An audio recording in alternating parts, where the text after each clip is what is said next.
বিশ্বক্ষমার বৃক্ষ বলে আমি জন্ম নিয়েছি মা, কিন্তু আমার গুরু গোবিন্দ সেবা থেকে আমি বঞ্চিত ছিলাম।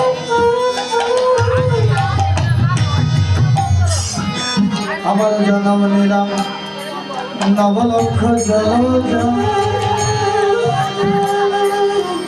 জলে কখনো সাপ, কখনো ব্যাং, কখনো বা কুমির হলাম, কিন্তু আমার গুরু গোবিন্দ সেবা থেকে আমি বঞ্চিত। আরাম থেকে প্রভু আমার কৃপা করেছেন যে তুমি, আমি ছাড়া তুমি নাও, তুমি ছাড়া আমি ঊর্ধ্বের জন্ম তোমাকে দেব। যাও 10 লক্ষ বার পাখি করে জন্ম হলো,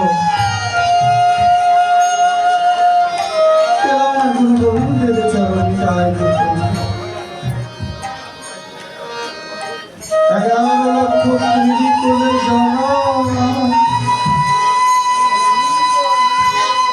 সেই ময়লা আবর্জনা কীটে পর্যন্ত আমি কৃমি হয়ে জন্ম নিয়েছিলাম, কিন্তু সবাই ঘৃণা করলো, আমার প্রাণ গোবিন্দ আমায় ছাড়ে নাই। ওই কৃমির মধ্যে আমার কৃষ্ণ ছিলেন, প্রাণ গোপে হরে কৃষ্ণ। তিনি না থাকলে আমি বাঁচতাম না,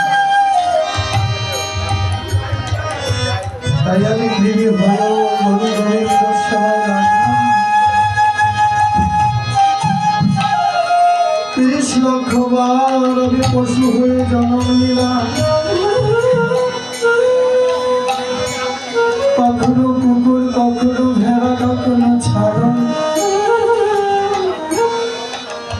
হাতে হাতে যখন জন্ম নিলাম,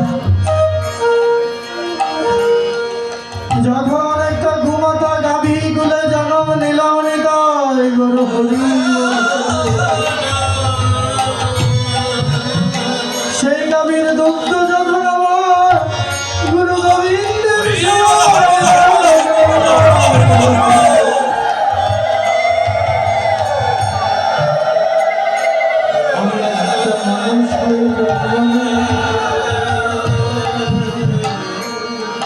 পেয়েছি দুর্লভ মানব জনম, কিন্তু গুরু গোবিন্দের সেবায় আদৌ লাগতে পারলাম না।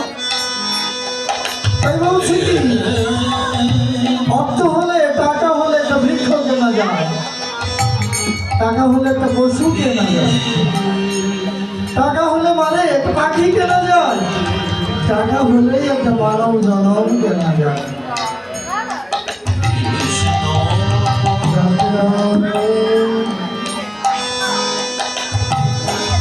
তাই বলছে দুর্লভ মানব জনম। আমি রাধা কৃষ্ণের চরণ পাওয়ার জন্য বেকুল হয়ে এসেছি বৃন্দাবন।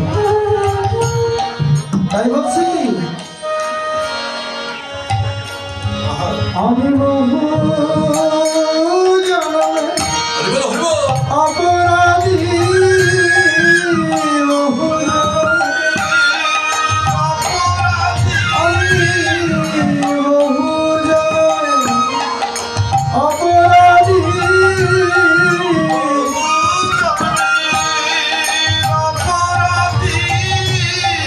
রাধা কৃষ্ণের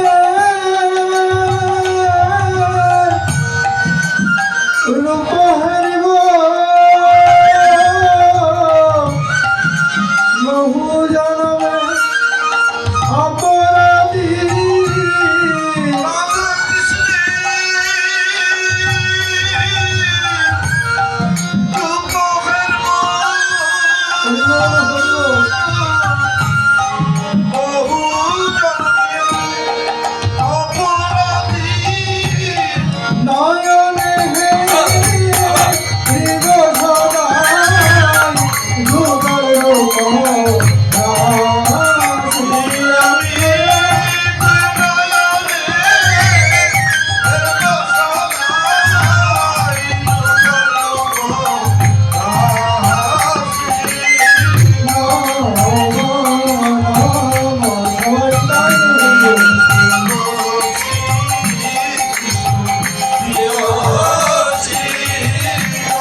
जय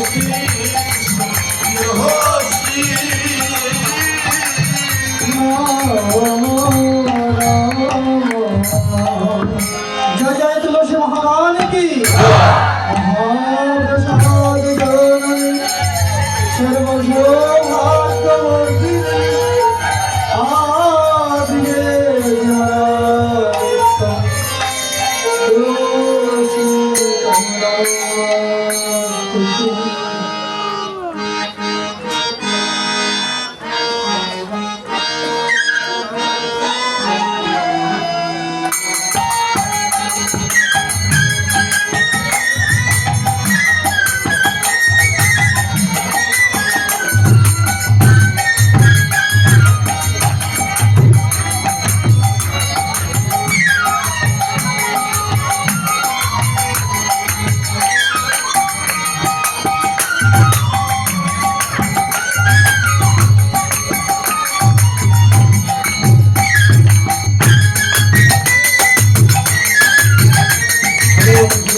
सर्वप्रथमे सब श्रोता अवश्य करी नमस्कार सबे चरण धूलि देन सदा मस्तके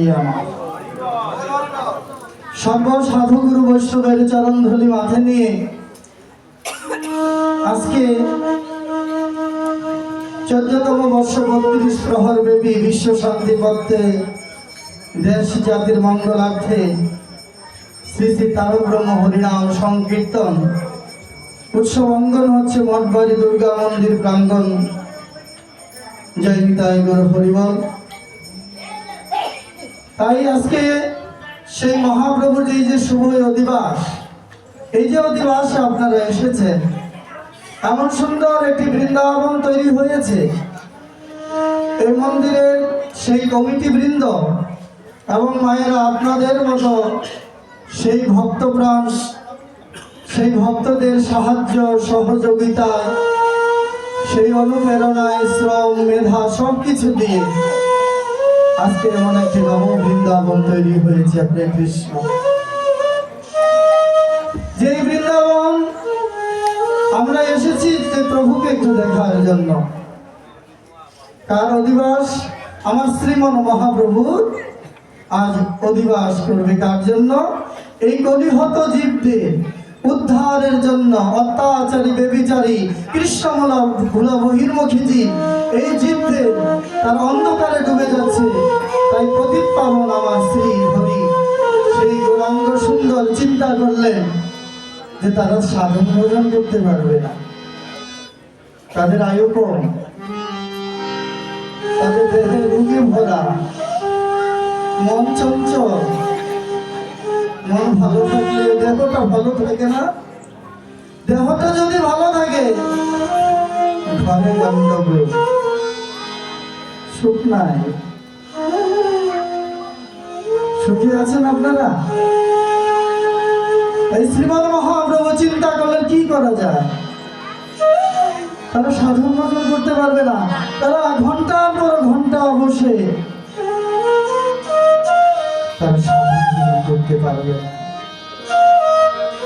তাই আমার মহাপ্রভু তিনি চিন্তা করলেন সহজ পথ কি করা যায় এই গণের জীব যে অন্ধকারে ডুবে যাবে তাই প্রভু আমার চিন্তা করলেন আমি সহজ এক সাধন দিব চলিতে ফিরিতে খাইতে শুইতে গতমে যেন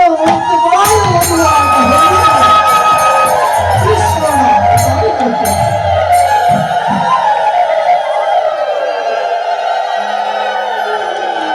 জয় রাধে। তাই আজকে প্রথমেই আমরা কি করলাম গুরু বন্ধনা গুরু শিষ্যের সম্পর্ক কি গুরু শিষ্যের সম্পর্ক এক আত্মা জীবাত্মা পরমাত্মা একই সূত্রে গাথা এইখানে আশ্রয় করিয়া বন্দি শ্রী গুরু চরণ যাহা হতে মিলে রে ভাই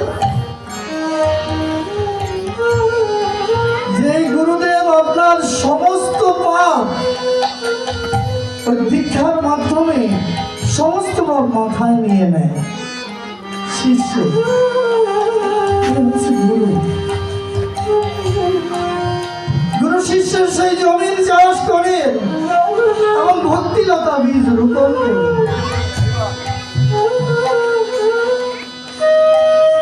সমস্ত পাপ নিয়ে গুরু ঘুরতে থাকে আর শিষ্যকে বলে, এই নাম তুমি স্মরণ রেখো,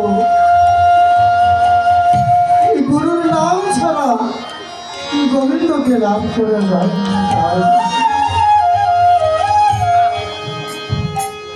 সর্বপ্রথমে আমাদের গুরুকে,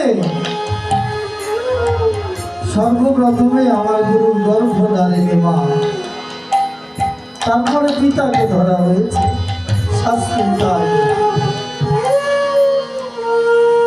সেই গর্ভধারিণী মা, এই মায়ের ঋণ কোন সন্তান শোধ করতে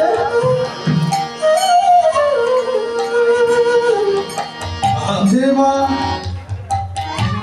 সন্তান গর্ভে আসা মাত্র ভগবানের কাছে প্রার্থনা করে, গোবিন্দ আমি আমার জন্য কিছু প্রার্থনা করি, আমার সন্তান যেন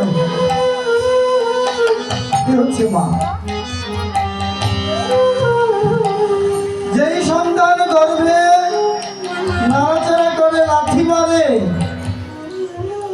মায় আনন্দে বুক ভরে যায়, আমার সন্তান ভালো আছে, হরে কৃষ্ণ। আর সেই সন্তান যখন ভূমিষ্ঠ হয়ে পিতামাতার অবাধ্য হয়ে অমানুষ হয়ে যখন মাকে লাথি মারে, মা তখন চোখের জলে ভাসে।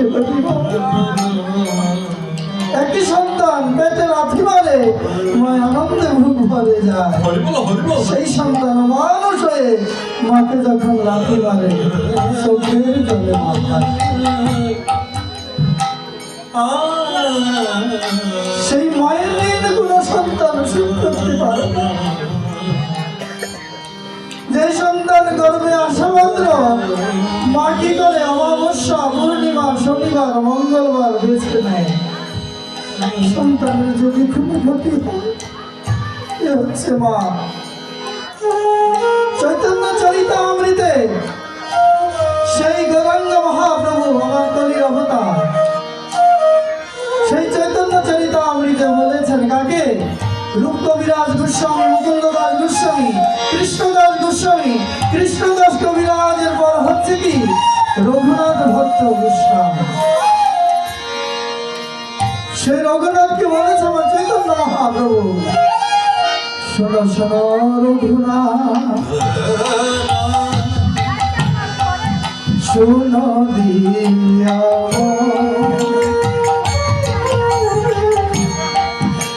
পিতা মাতা যুগল চরণ করবে। আমার চৈতন্য চরিতামৃতে সেই চৈতন্য মহাপ্রভু স্বয়ং ভগবান এই কথা বলেছে, পরে দেখবে। বাবা মার চরণ আগে ভজন করতে হচ্ছে। যেই বাবা মার চরণে সন্তানের ভুল হলে দীক্ষা গুরুর চরণ ভুল হবে, দীক্ষা গুরুর চরণ ভুল হলে শিক্ষা গুরুর চরণে ভুল হবে, শিক্ষা গুরুর চরণে ভুল হলে সাধকে ভুল হবে, সাধুকে ভুল হলে সিদ্ধিতে ভুল হবে। রাস্তাটা ভুলে ভুলে যাবে।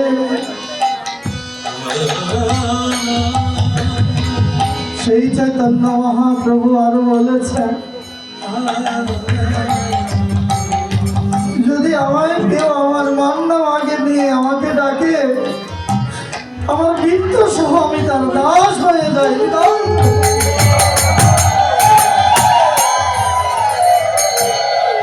তাই বলছি কি শ্রী সচি নন্দন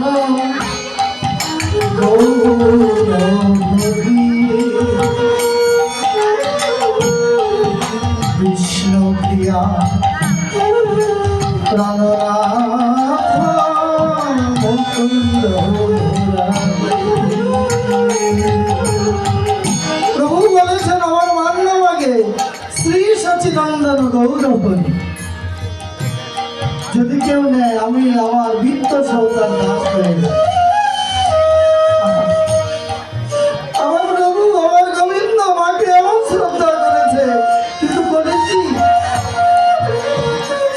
বাবা মা অবাধ্য হয়ে অকাতরে ডুবে যাচ্ছে। এটা কি ঠিক আছে? এটা কি ধর্ম? নিতাইবার হরিবল যে মা সন্তান ভূমিষ্ঠ হলে পরে মা ভিজাতে থাকে, আর সে মা সন্তানকে শুকনায় রাখে। এ হচ্ছে মা। যে সন্তানে অসুস্থ হয়, রোগী হয়, সে রাত্রিবেলা যদি তার সে অসুস্থ থাকে, সবাই ঘুমিয়ে গেল, মার চোখে ঘুম নেই। এ হচ্ছে মা। সেই সন্তানকে সারা রাত্রি মা কোলে নিয়ে বসে থাকে, আমার সন্তান শরীর ভালো লাগে তাই।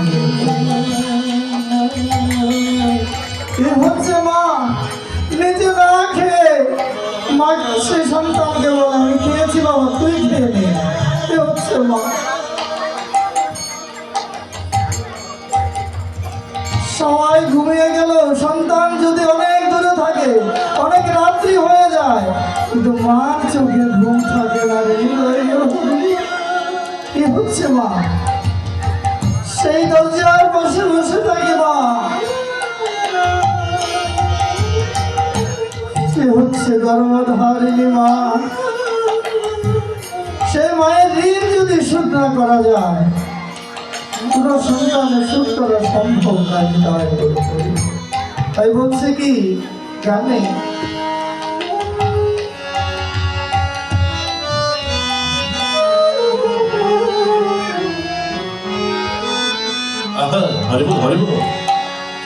তুমি যতই যাও না মন্দির মসজিদ, যত করো গঙ্গা স্নান,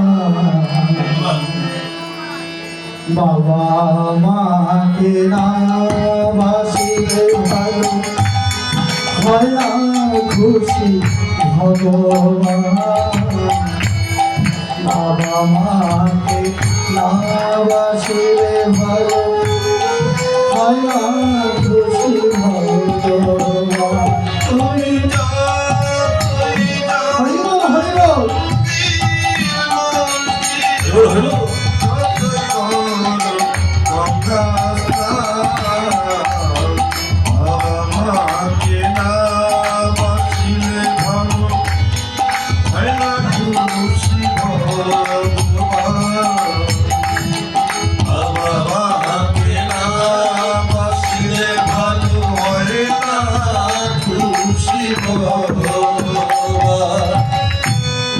বাবা মাকে সবার সেরা এই জগৎ সংসারে,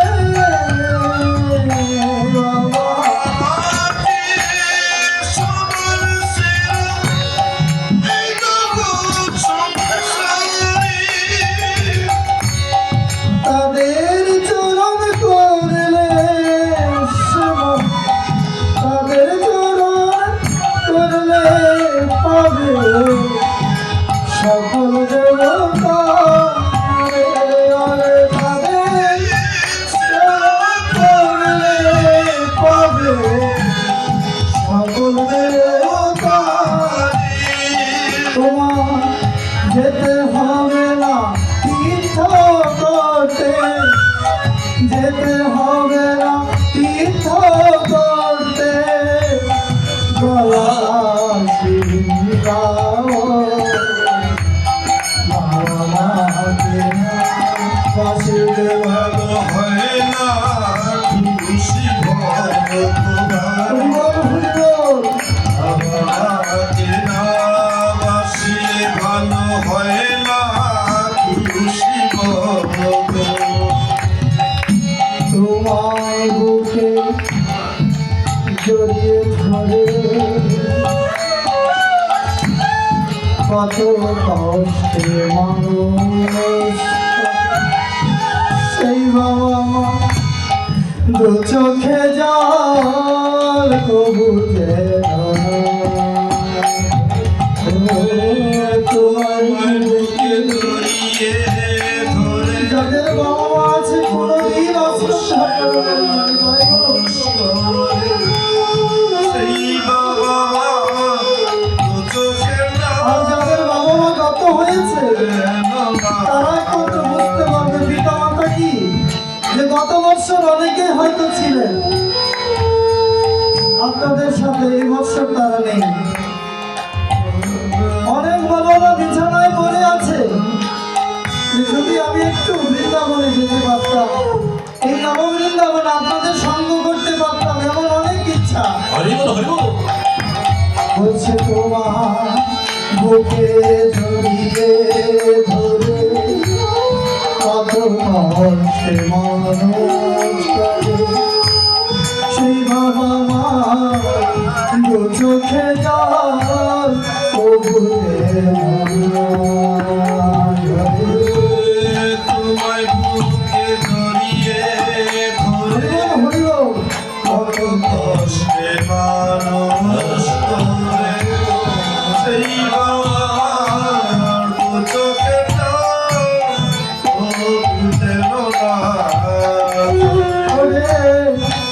এই পৃথিবী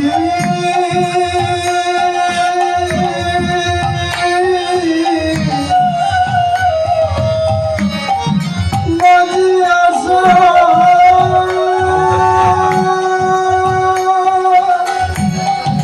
এই বাবা মার জন্য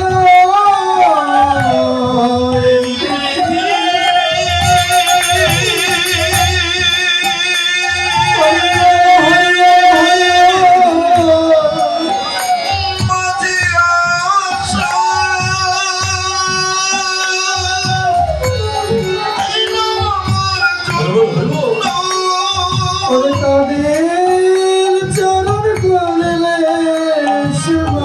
জনম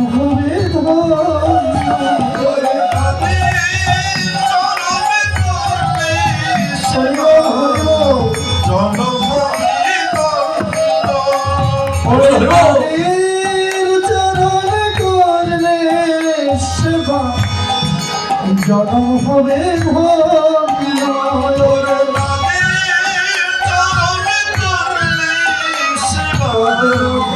জনম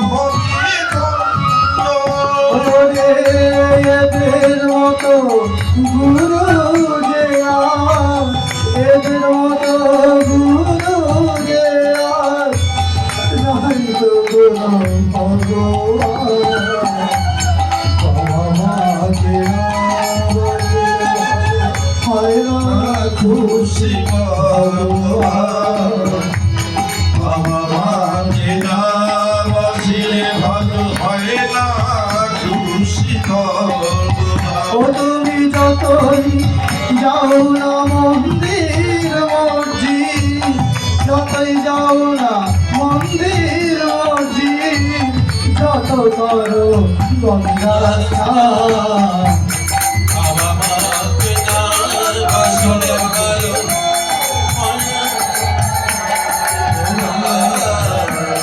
বাবা মাকে না বাসিলে ভালো হয় না খুশি ভগবান। সেই পিতা মাতা স্থূলের গুরু শাস্ত্রে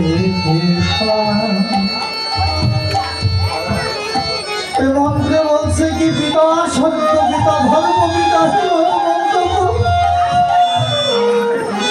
পৃথিবী মন্ত্রে বৃহত্তে সর্ব দেবতা, পিতা সত্য পিতা ধর্ম পিতা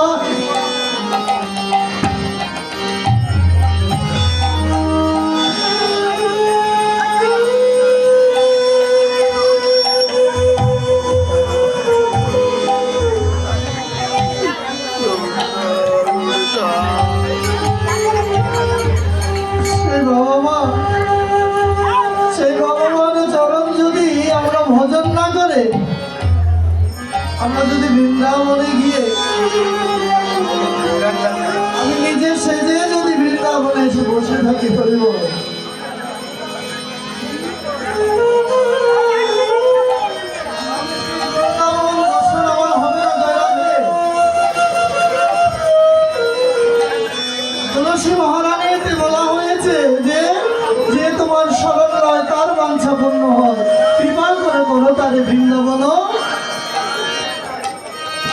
বৃন্দাবন কত প্রকার। আমরা কোন বৃন্দাবনে এসেছি জানেন? ভক্তদের যেখানে চরণ ধুলি পড়ে সেটাই হচ্ছে নব 5 প্রকার বৃন্দাবন। হরে কৃষ্ণ। তাই আমরা যে বৃন্দাবনে এসেছি ওই বৃন্দাবনে আমরা দেব কি নেব কি? কি দেব কি নেব জানা প্রয়োজন না? আর দেব চোখের জল খাই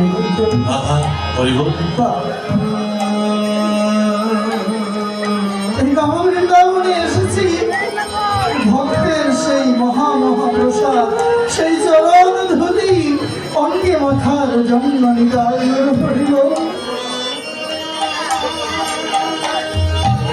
আর দেব আমার প্রভুকে দেওয়ার তো কিছু নেই, আছে কি? কিছু নেই, দেহ ব্যাংক খালি। এই ব্যাংকে প্রভুকে দেওয়ার মতো আমার কিছু নেই। তাই একমাত্র এই কাঙ্গালের 2 ফুটে চোখের জল, তাই সেই চোখের জল যদি আমি প্রভুকে দিতে পারি আমার মনোবাঞ্ছা পূর্ণ হবে। তার এই হচ্ছে দেওয়া নেওয়া। তুলসী মহারানী গুড়ায় এক বৃন্দাবন, আমাদের এক বৃন্দাবন। কিন্তু ভগবান শ্রীকৃষ্ণ যেখানে লীলা করেছেন সেটা একটা বৃন্দাবন। 9 লক্ষ ধেনু যেখানে থাকতো সেই ধেনুর ঘরটিকেও বৃন্দাবন সর্বঙ্গ ধরা।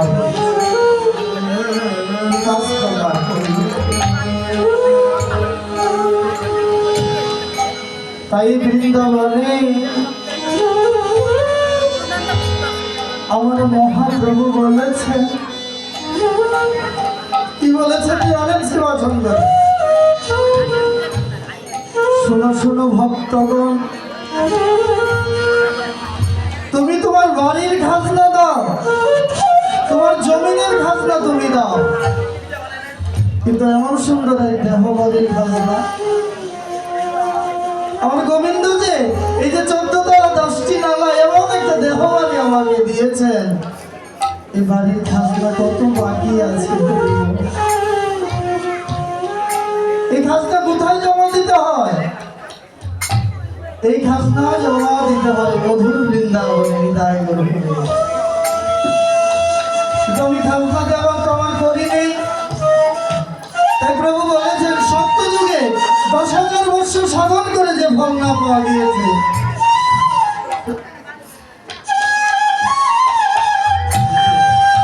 ত্রেতা যুগে 1 বছর যাগযজ্ঞ করে যে ফল না পাওয়া গিয়েছে, তারপরে 1 মাস রাধা কৃষ্ণ ভজন করে যে ফল না পাওয়া গিয়েছে, ধন্য কলির ধন্যজীব যে কলি যুগে একদিনেই সেই ফল মিলে, একদিনেই সেই ফল। তাই আমরা সেই কথাগুলো আস্বাদন করবো যে কিভাবে আমার দেহবাড়ির খাজনায় বৃন্দাবনে জমা দিতে হয়। এসেছি যেন দেহবাড়ির খাজনাটা প্রভুকে জমা দিয়ে দিতে পারি। তাই আমরা সেই প্রভুর গলায় আমরা কি করবো? মালা দেবো, তাই না? এই মালা যে দেবো, আমাদের কাছে কি সুই আছে, সুতো আছে, পুষ্প? যে সুই সুতো পুষ্প তো নিয়ে আসি নাই। বলছে না, তোমার দেহের মধ্যেই সব আছে, তোমার দেহের মধ্যে সব আছে। বলছে মন, ওই মনটা হচ্ছে তোমার সুতো, এবং পুষ্পগুলো হচ্ছে কাম, ক্রোধ, লোভ, মোহ, মদ, মাৎসর্য, ঋতু। এই হচ্ছে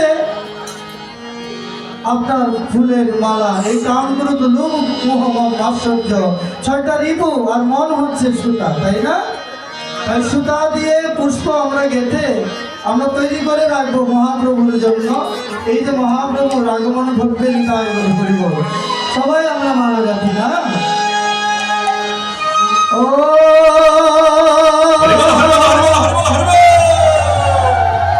কাথো কাথো কাথো মালা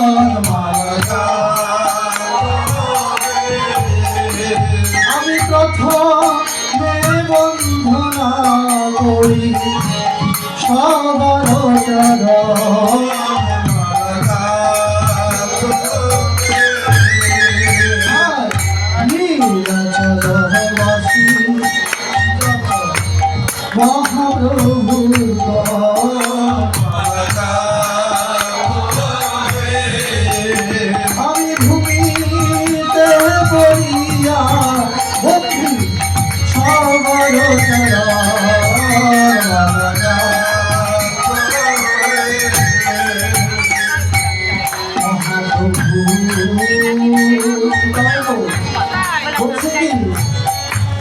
ভূমিতে পড়িয়া বন্ধু সবার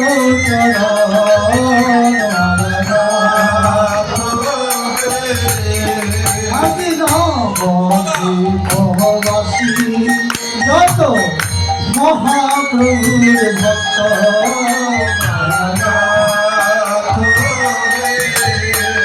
আমি সবার চরণ বন্ধু হইয়া অনুরক্ত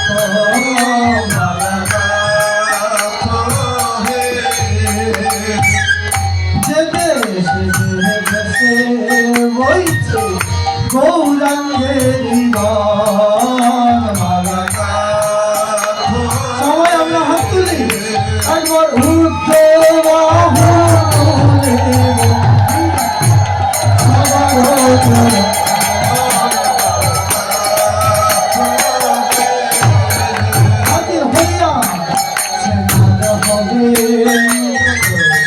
মহাপ্রভুর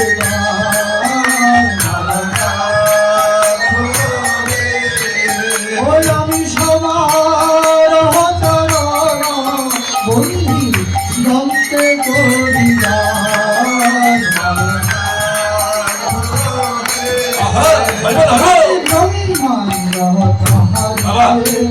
শক্তি ধরে জমে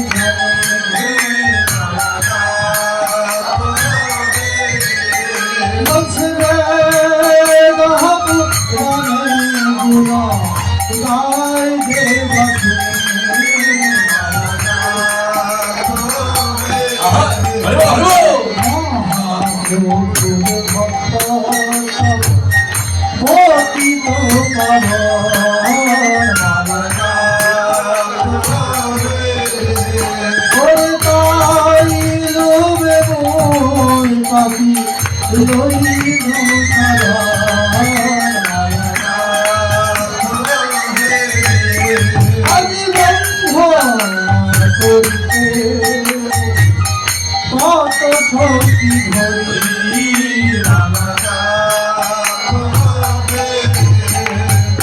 তব বুদ্ধি দোষে দম্ভ মাত্র করি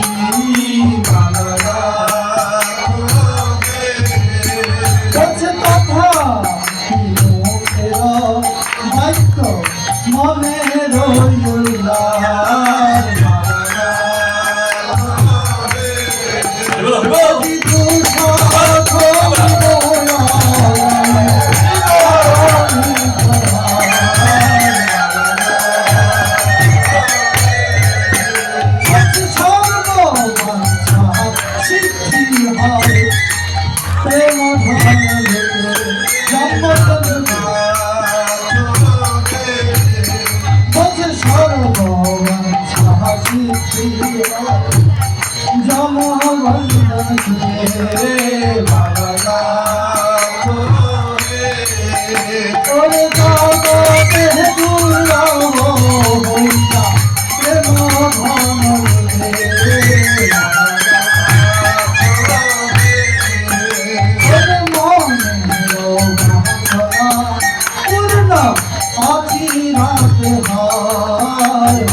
নন্দন গাছে এই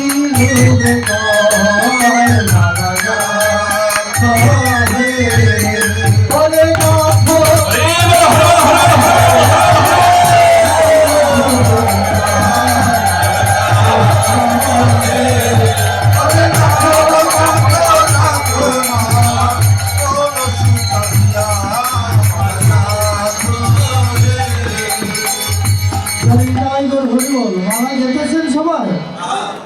মালা কোথায়? মালা তো দেন না, প্রভুর গলায় দিয়ে দিই। গাছ থেকে বৃক্ষ থেকে একটা ফুল অবধি তাড়াতাড়ি চয়ন করে মালা গেঁথে দিই। কিন্তু আমার দেহের মধ্যে যে ফুল ফুটে আছে ওই ফুল আমি আজও গুরু গোবিন্দ সেবায় দিতে পারলাম না। এই যে বৈষ্ণব বন্ধনা বলছে কি যে বৈষ্ণব কাকে বলে? বৈষ্ণব কাকে বলে? নাভি হতে পা পর্যন্ত সপ্ত পাতালে সাহিত্যে গুরু, 10 ইন্দ্রিয় 10 শত্রু, 10 ইন্দ্রিয় 10 দেবতা 80, নববিধা ভক্তি 89, শ্রী গুরুচরণ 91, পঞ্চতত্ত্ব 5 95, 4 চন্দ্র 99। তারপরে বলা হয়েছে মন শতগুণে বৈষ্ণব নিতাই গুরু হরি বল। এই গুণগুলো যার মধ্যে আছে তিনি হচ্ছেন বৈষ্ণব। মহন্ত কাকে বলে? 64 মহন্ত তারা ছিল অতি প্রিয়। ওই মহন্তকে কিভাবে তাদেরকে চিনবে? বলছে 100 বৈষ্ণব, 100 বৈষ্ণব, 100 বৈষ্ণব যে একজনকে মানে, একজনকে দণ্ডবোধ করে, তার কথাই চলে, সেইখানে 100 বৈষ্ণবের মধ্যে একজন মহন্ত সৃষ্টি হয়। নিতাই গৌর হরি বল। আজকে বৈষ্ণব মহন্তের কর্ম। এই যে বৈষ্ণব বাঞ্ছা কল্প তরু বৎস কৃপা সিন্ধু বয়ে বচ প্রতিতানন্দ পাবনেভ্য বৈষ্ণবেভ্য নমো নমঃ। বাঞ্ছা কল্প তরু, আজকে আমরা কোন বৃক্ষের নিচে বসে আছি? এই যে আম পাতা দেওয়া হয়েছে অমৃত ফল, আবার বাঞ্ছা কল্প তরু বৃক্ষ, যেখানে আমার পঞ্চতত্ত্ব আগমন ঘটে, আহ্বান হচ্ছে, সেখানে বাঞ্ছা কল্প তরু বৃক্ষ হয়। এই যে আপনারা বসেছেন, মন থেকে আপনারা যদি সেই প্রভুর কাছে কিছু প্রার্থনা করেন, বৈষ্ণবের কাছে, অবশ্যই আপনাদের মনের বাঞ্ছা পূর্ণ হবে। হরে কৃষ্ণ। তারপরে বলছি কৃপা সিন্ধু বয়ে বচ। কৃপা সিন্ধু মানে, সিন্ধু হচ্ছে কি? সাগর। সিন্ধু হচ্ছে সাগর। ওই সাগর থেকে যদি এক বালতি জল সিঞ্চন করেন, সাগরের জল কমবে? আজকে আমার মহাপ্রভু যদি আপনাদের অকাতরে আপনাদেরকে কৃপা করে, কখনো সে প্রভুর কৃপা কমবে না। তাই গুরু করিব। আপনারা প্রভুর আশ্রয়ে বসেছেন, গুরু আশ্রয়ে বৃন্দাবনে এসেছেন। তাই বলছে সৎসঙ্গে সর্বনাশ, অসৎসঙ্গে অসৎসঙ্গে সর্বনাশ, সৎসঙ্গে স্বর্গবাস। নিতাই গৌর হরি বল। বলছে যে অসৎসঙ্গে সর্বনাশ কেমন? যে একটি ডাকাত দল ছিল, 11 জন, তারা ডাকাতি করত। এমন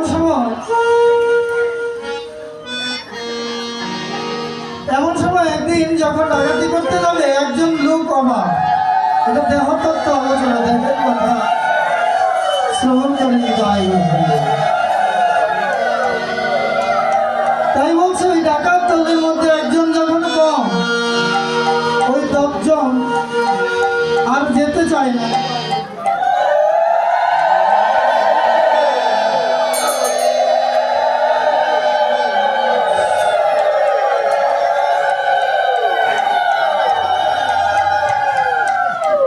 একটু বাড়াও, একটু বাড়াও।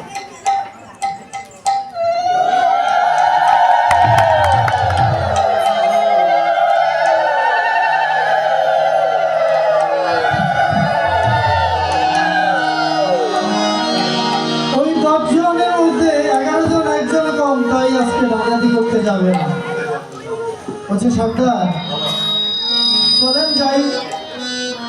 একজন কম হয়েছে, কি হয়েছে? বলছে না না যাবো না, প্রতিদিন আমাদের সাথে যায়, একজন কম তাই যাবো না। এই 10 জনের মন খারাপ, তারা 9 জন ঘুরতে লাগলো। ঘুরতে ঘুরতে দেখলো এক জঙ্গলের মধ্যে এক বৃক্ষের নিচে একটু আলো দেখা যায়, অন্ধকার। গিয়ে দেখলো যে একজন পরম বৈষ্ণব ওই গাছের নিচে বসে মালা জপ করছে। এখন নয়জন বলল, দেখি তো সেখানে কি গিয়ে দেখে যে এক পরম বৈষ্ণব। বলছে, এই আমাদের সাথে তোমার যেতে হবে, যদি তুমি না যাও তাহলে তুমি তোমার মৃত্যুবরণ করতে হবে। যেতে চাও তুমি? হ্যাঁ, যেতে রাজি কেন? বলছে যে আমার এই অল্প বয়সে আমি গোবিন্দ ভজন আমার সমাপন হয়নি, আমার আশা মিটে নাই, তাই আমি অল্প বয়সে আমি মরতে চাই না। সংসার ত্যাগ করে আমি এসেছি গাছতলায়, এখানে শান্তি নাই, তাই তখন তারা বললো, যদি আমাদের সাথে যাও তাহলে বাঁচবে, না গেলে তোমার মরতে হবে। আহা সে বৈষ্ণব গেলেন, গিয়ে বলছেন আমাকে কি করতে হবে? বলছে আমাদের সাথে তোমাকে ভাগবত করতে হবে। সত্য না, আমি কোনোদিন এই অপকর্ম করতে পারবো না, তাহলে তোমার মরতে হবে। তখন সর্দারকে বললেন, সর্দার আমি 10 দিন তোমাদের কথা শুনবো, 11 দিন, 11 দিনের দল তো, আমি 10 দিন তোমাদের কথা শুনবো, আর একদিন তোমাদের কথা আমার শুনতে হবে। বেশ, এইভাবে সেই বৈষ্ণবকে নিয়ে এক দিন যখন 10 দিন গত হয়ে যায়, সুন্দরভাবে তারা ডাকাতি করে আসে। শেষ দিন যখন 11 দিন হয়, সেই বৈষ্ণব তখন বলে, আজকে আমার দিন নিতাই গৌর হরি বল, তোমরা বলেছো আমার কথা শুনবে। বলছে ঠিক আছে, বলো তুমি তোমার কি কথা। বলছে আমি 10 দিন তোমাদের কোনো বাধা দিয়েছি যে না, তোমরা যে যা কিছু পেয়েছো আমার ভাগ দিয়েছিলে আমি নিয়েছি যে না, তাহলে তোমরা আমার কথা কেন শুনবে না? আজকে আমি তোমাদেরকে বলবো, ভোরবেলা আমি তোমাদেরকে যা বলবো তাই তোমাদের করতে হবে। বেশ, সকাল সূর্যোদয় হলো, বৈষ্ণব তার আঙিনায় নিয়ে গেল, একটা শিল দেখে তাদের মাথা মুন্ডন করালো। সে মাথা মুন্ডন করিয়ে সুরধনী গঙ্গায় স্নান করিয়ে দাদা সঙ্গে তিলক মালা পরে নিতাই গৌর হরি বল, হরি বল।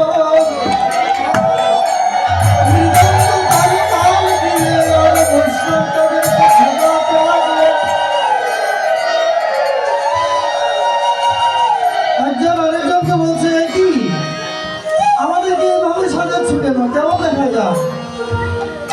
বলছে আমার দেখা তো দিনের বেলা, তোমাদের করতে আমার কথা শুনতে হবে, কি করবো? আমি আগে আগে যাবো, তোমরা আমার পেছন পেছন আসবে, কীর্তন করবে। কি করবো কীর্তন? ভূত কীর্তনটা ধরো, বলো ধুনি বিদায় গো কৃষ্ণ কৃষ্ণ হরে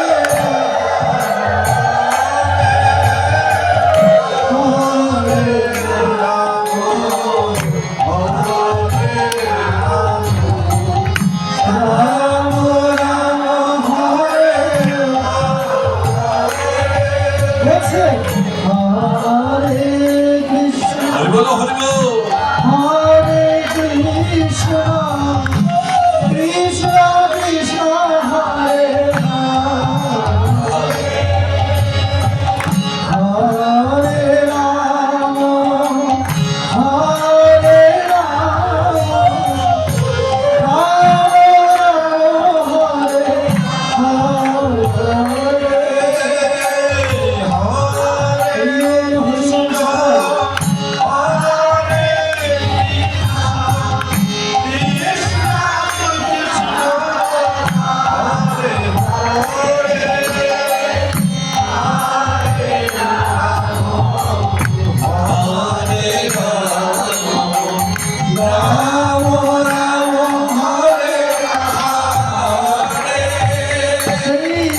বৈষ্ণব আগে আগে যায়, পিছনে তারা যায়। এমন মধুর কণ্ঠে হরির নাম করছে আজকে তারা, দেখলে ভাবছেন যে তারা জীবনে কোনো পাপ করে নাই। হরে কৃষ্ণ। সেই রাস্তা দিয়ে যখন যায়, জমিদারের কারণে সেই নাম পৌঁছায় যায়। তাই জমিদার খুব ভক্ত পরায়ণ ছিলেন, বলছে কে শুনো দেখো তো তারা এমন সুন্দর ভাবে হরির নাম করে যাচ্ছে, তাদের দেখে আনো।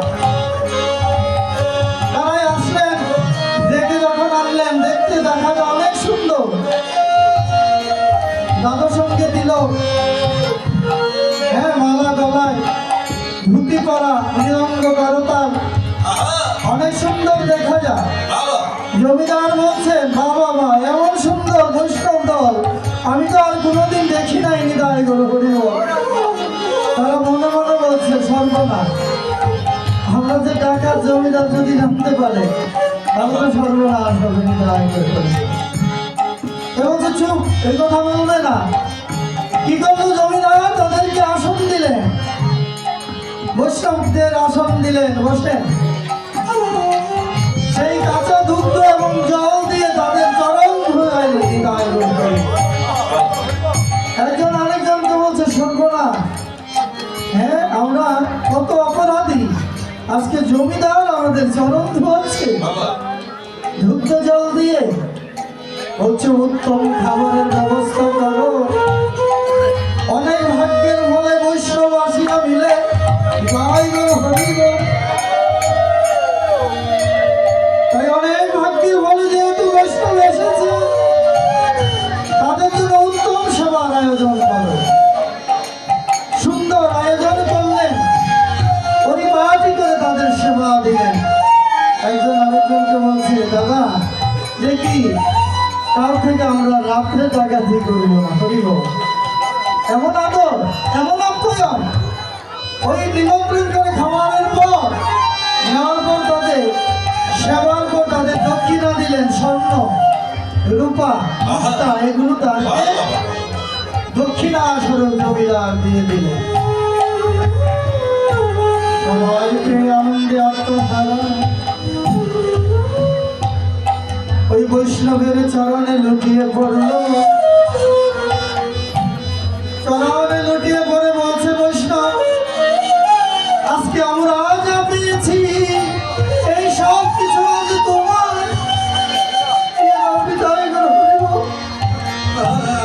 আমরা জীবনে অনেক অপরাধ করেছি, অনেক অপরাধ। আজকে হরিনামে এমন আনন্দ, এবং আমরা ডাকাত হইও জমিদার আমাদের চরণ করলো, সেবা দিল। আমরা আজ থেকে আর আমরা রাত্রে ডাকাতি করবো না। কৃষ্ণনাম করতে লাগলেন। একজন বৈষ্ণব 10 জনকে ঘুরিয়ে নিলেন, মন ঘুরিয়ে দিলেন, চঞ্চল মনকে স্থির করে দিলেন। মন বুদ্ধি চিত্ত অহংকার, মনে 4টি রূপ, সব কিছু সংবরণ করে চঞ্চল মন স্থির করে দিলেন। নিতাই গৌর করিব। আজ সাধুর সঙ্গে পাপী ভক্তে পরিণত হলো। নিতাই গৌর হরি। এক ভক্ত বলল বৈষ্ণব আমি আমার বাড়ি থেকে একটু দেখা করে আসি। বাড়িতে যখন গেলেন, গিয়ে বলছে যশোমতী, যশোমতী। তো যশোমতী দরজা খুললো, বলছে কে আপনি? একজন বৈষ্ণব দেখা যায়, আমার ঘরেতে কোনো কিছু নেই যে আমি তোমায় ভিক্ষা দেব। বলছে যশোমতীর মা আমাকে চিনছো না তুমি? যশোমতী তুমি আমায় চিনছো না? নিজের স্ত্রী স্বামীকে চিনে না, তো কোথায় জমা পড়েছ? মাথার চুল কোথায়? বলছে এমন জায়গায় ধরে পড়েছি যে আমার জীবনের মোড় ঘুরে গেছে।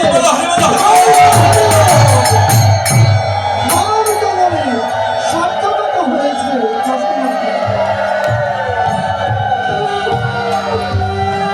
ও তুমি স্বামী, এই অবস্থা কেন?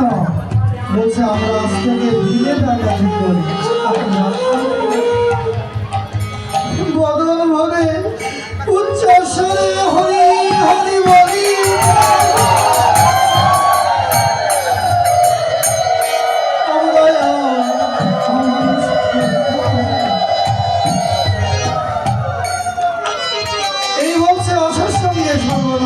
সঙ্গে স্বর্গ। আচ্ছা, এই 11 জন কারা? এই 11 জন বাইরের না, আপনার দেহের মধ্যে ডাকাতি করতেছে। হরে কৃষ্ণ। 10 ইন্দ্রিয় এক মন, এই তো 11 জন। ওই 11 জন আমার দেহের মধ্যে 10টা দরজা 9টা দরজা খোলা। ওই দরজা দিয়ে তারা বাহির হয়ে যায়, ডাকাতি করে নিতাই করে হরি বল হরি বল। আমি আজকালে বললাম না যে সাধু গুরু বৈষ্ণবের সঙ্গ ছাড়া আমি তাই মা কোটার মন হরণ করে গুরু প্রদত্ত সেই জ্ঞানগুলো নিয়ে যাচ্ছে তারা। 10 ইন্দ্রিয় মন, বছর মন চঞ্চল। চঞ্চল মনকে স্থির করতে গেলে সাধুর চরণ ধরে প্রয়োজন। আচ্ছা, ভক্তিলতা, আপনাকে যে গুরু কৃপা করে ভক্তিলতা দান করলেন, এই ভক্তিলতার গোড়ায় আপনাকে মাটি দিতে হবে। সংসার মায়া জালে এই যে ঘূর্ণি ঝড় হচ্ছে, বৃষ্টি হচ্ছে, ওই ভক্তিলতার গোড়ায় মাটিগুলো সরে যায়, কৃতাব জায়গা। ওই মাটি কিভাবে দেবো আমরা? বাইরের মাটি উপরে ঢাললে কি ওই গুণা করবে? যাবে না। তাই ভক্তিলতার করে মাটি দিতে গেলে ভক্তের চরণ ধরতে হয়।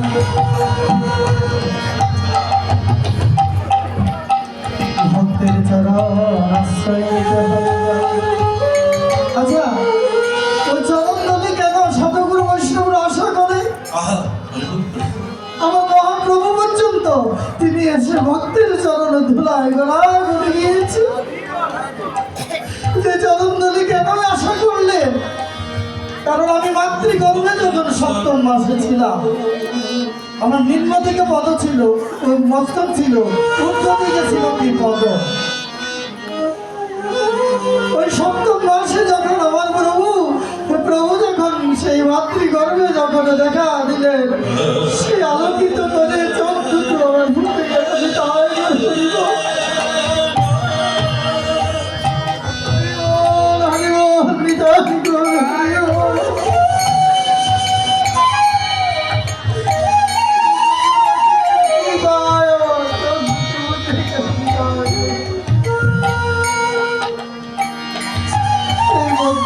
চরণে আমার প্রভু বসেছিলেন। মায়ের গর্ভে তাকে কোথায় আসন দেব? আমি ছোট্ট শিশু, নিম্ন দিকে মস্তক, উত্তর দিকে আমার জগ ছিল। তাই আদিনাদি গোবিন্দ আমার ওই শিশুটার চরণে বসেছিল। তাই তো আমার ভগবানকে আমি দেখতে পাই না, কিন্তু ভক্তের চরণ তো আছে। নিতাই গৌর হরি বল। ভক্তের চরণ তো আছে। তাই কি বলছে? আমায় চরণ ছাড়া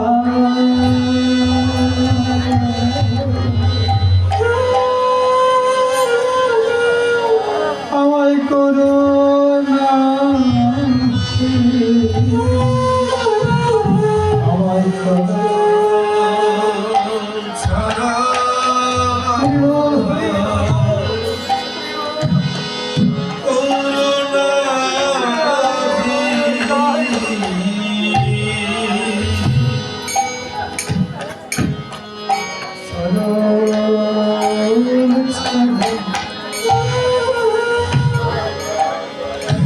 আমায় করো না।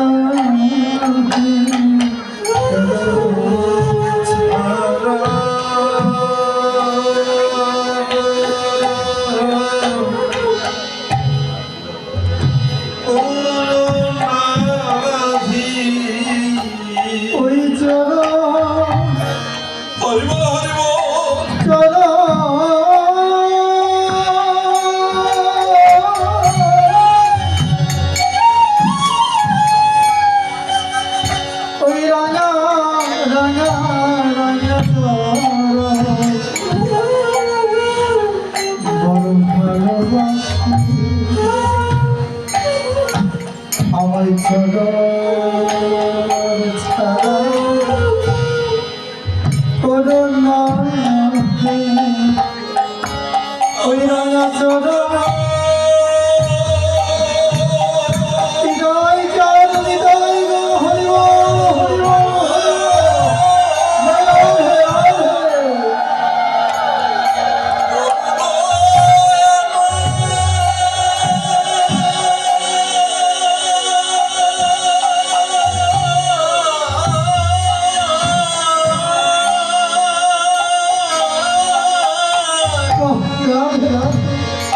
ও তোমার চরণ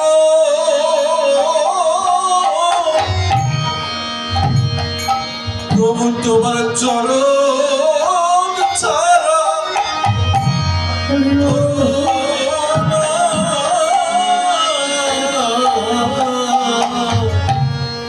করুণা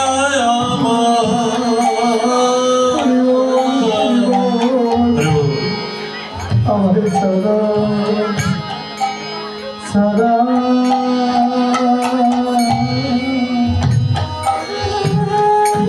করুণা গো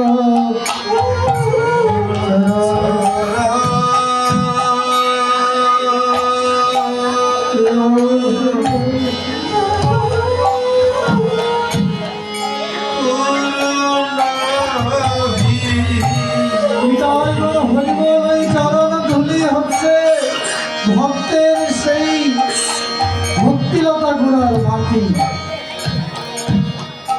এই চরণ ছাড়ে আমার তাই মহাপ্রভু আমার ওই গুরুকে প্রেমদান হরিনাম সংকীর্তন তিনি দ্বারে দ্বারে বোঝানোর জন্য তিনি নিয়ে আসতেন বলি ভগবতা নিতাই দাদাকে বলছি নিতাই দাদা গো তুমি দ্বারে দ্বারে যাও গিয়ে হরিনাম কি বলেছিলেন দাদা বলেছিলেন যে বানা চায় না আগে তার ধরিবে হাতে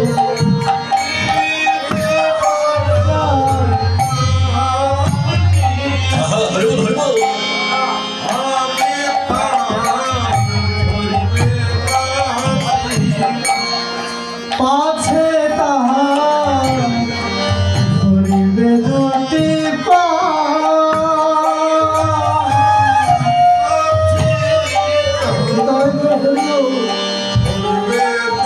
ভক্তের মনোবাঞ্ছা পূর্ণ হোক চরণ ধরে বলবে হরি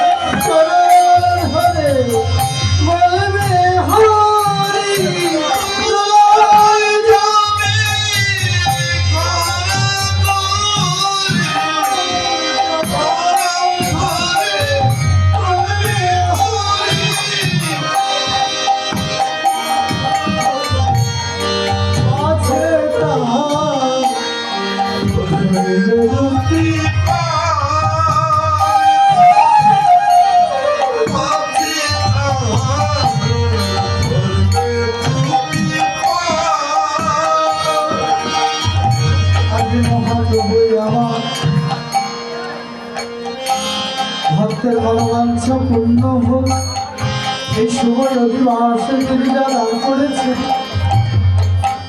তাই গৌর পরিবার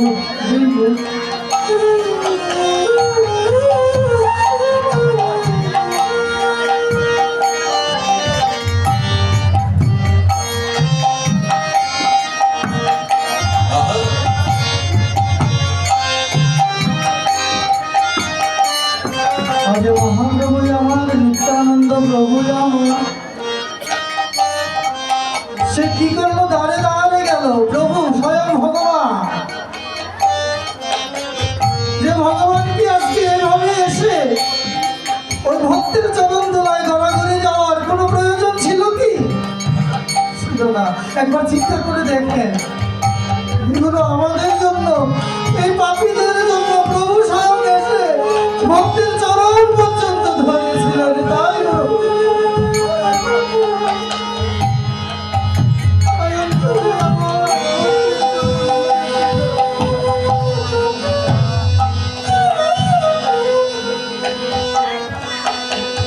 অত্যাচারী ব্যভিচারী কৃষ্ণ বলা ওই রোগী জীবকে উদ্ধার করার জন্য স্বয়ং ভগবান তিনি এসে যখন অনেক চেষ্টা করলেন নাম হতে পারলেন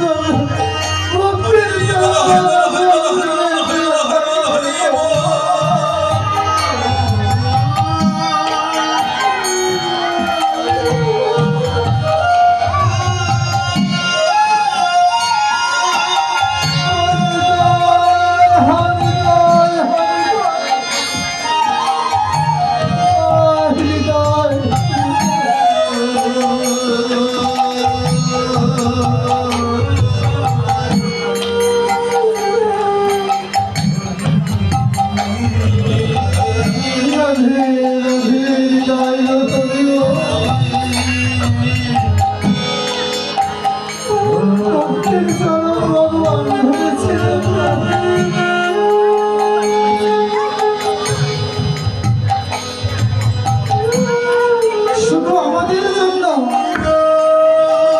প্রভুর চরণ ধরে টানার কোনো প্রয়োজন ছিল না। তিনি চিন্তা করলেন কলির জীব অল্পয়ু জরাবেদিতে আক্রান্ত মন চঞ্চল, তাই তাদেরকে কি করতে হবে? সহজ পথ দিতে হবে। গোলকের প্রেমদান হরিনাম সংকীর্তন ওই 16 অক্ষর নিয়ে আসলেন, নিজে তিনি নিয়ে আসলেন। ওই প্রভুই আমার চিন্তা করলেন কলি হতনি, তারা 4 বেদ পড়ার সময় নেই, তাই বেদের রস একত্রিত করলেন। আমাদের দর্শন কয়টি? আমাদের 6টি দর্শন। ওই 6 দর্শনের রস প্রভু একত্রিত করলেন। পড়ার সময় তোমাদের নেই।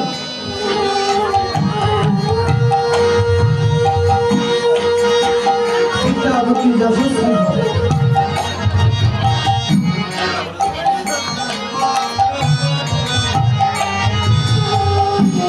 প্রভুদের 6 দর্শন, 12 উপনিষদ। উপনিষদ কয়টি? আমাদের 12টি।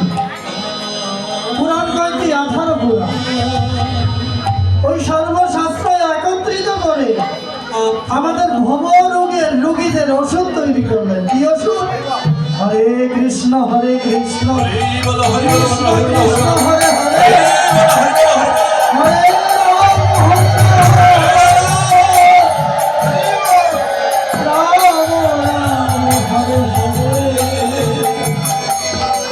প্রভু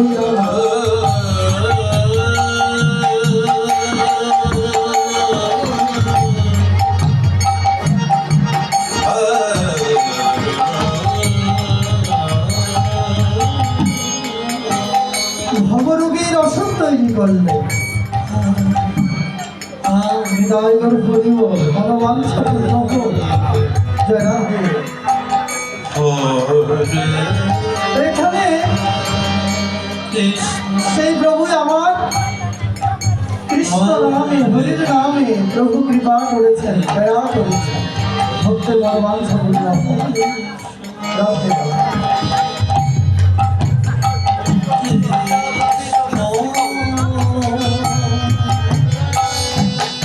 নাম বিনে গরিবের উদ্ধারের কোন পথ সহজ পথ দিলেন। চলিতে ফিরিতে খাইতে শুইতে বদনে বলো কৃষ্ণ নাম। সূচি অসুচি যা জায়গায় আছে, সে অসুচি জায়গায় দাঁড়িয়ে যদি আপনি হরির নাম করেন, নামের এমন শক্তি যে আপনাকে শুদ্ধ করে দেবে। হরি বল হরি বল।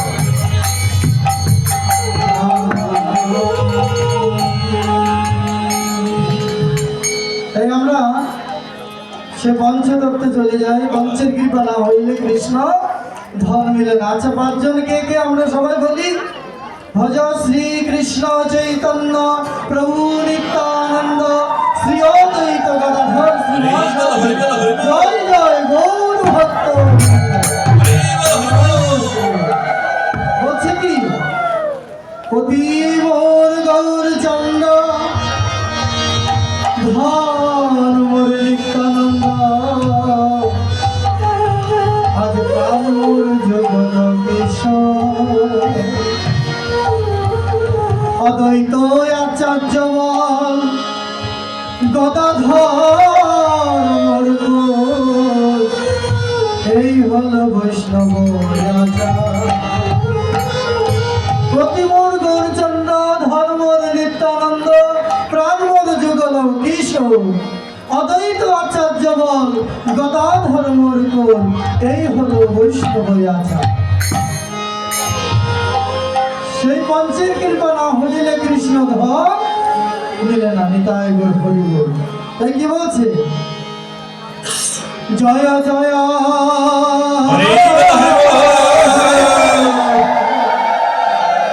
নিত্যানন্দ,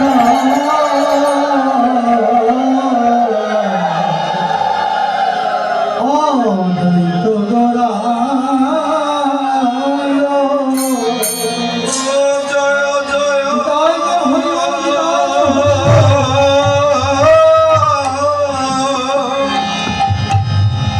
নিত্যানন্দ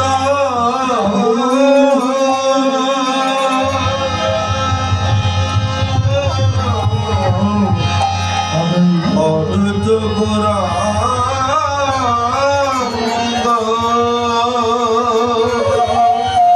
অদিতাই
দয়া করো ধন হচ্ছে তাই জগৎগুরু, আমি বহু বহু জনমে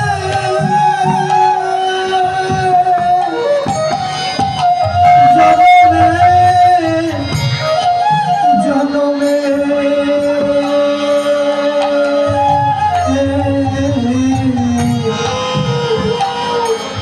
অপরাধী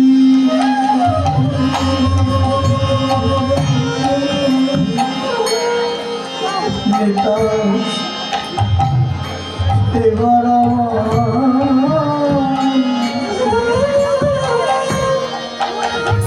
দয়া করো,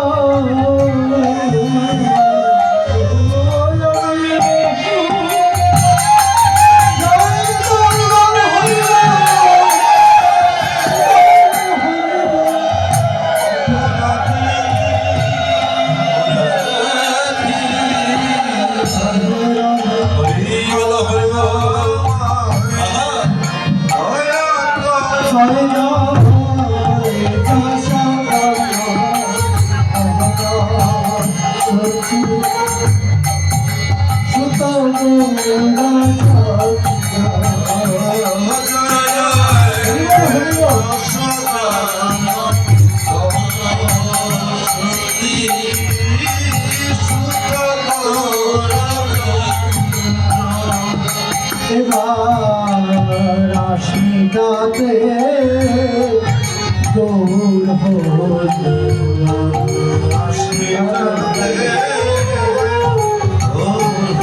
আচ্ছা কিসের আস? দুটি কারণে প্রভু জন্ম নিলেন এই পৃথিবীতে। একটি হচ্ছে কি, শ্রীরামের অভিশাপে ওই বৃন্দাবনে 100 বৎসর কৃষ্ণ বৃন্দাবন ছেড়েছে। রাধা রানীর ঋণ, ওই রাধার ঋণ শোধ করিবার করে প্রভু আমার একটি আস। প্রভু কেঁদেছিল, রাধারানী কেঁদেছিল, হা কৃষ্ণ বলে। আর সেই প্রভু চিন্তা করলো যে আমিও সেই ভক্তের চরণ ধরে কাঁদবো। সে ঠিক আছে, চরণ না ধরে কাঁদবো। আমি ভক্তের সেবা করব। একটি অন্তরঙ্গ, একটি বহিরঙ্গ, দুইটি কারণে। আরেকটি হচ্ছে কি, ভক্ত আমার চরণ ধরে কাঁদে, নয়না জলে ভাসে। আমিও যাব, আমিও সে ভক্তের চরণ ধরবো, ভক্তের সেবা করব, পূজা করব। ভক্ত আমার মাতা পিতা, ভক্ত আমি ভক্তের কাছে যাব। বলছে আমার হতে নাম করো, নাম হতে আমার। আচ্ছা ভক্ত কত গুণ বড়?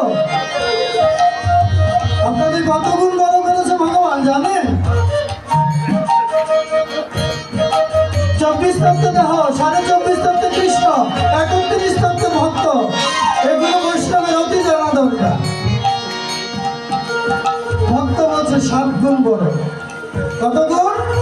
7 গুণ। ভক্তকে 7 গুণ বড় করেছেন আমার ভগবান। আর কি করবেন? বড় করেছেন, ভক্তের চরণ ধরেছেন। তবু বলছেন বদন বলে একবার হরি হরি বলে।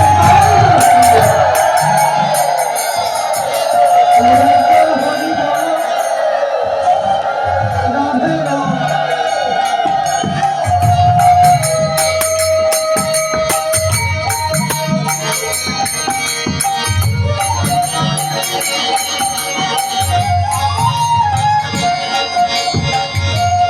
ভক্তের ভগবান চরণ হোক। জয় শ্রীকৃষ্ণ। তাই বলছে কি, আমার মহাপ্রভু দুটি কারণ, অন্তরঙ্গ বহিরঙ্গ।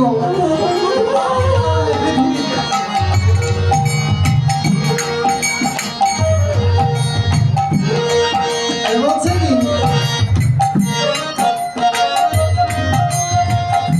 আগে 80টাতে প্রভু আমার গৌরব হলো। তারপরে কি, জয় জয় রোহিণী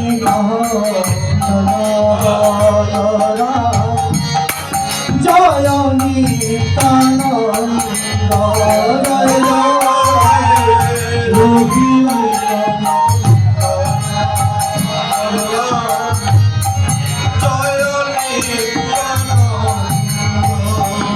বলছে ব্রজের বলাই নিতাই,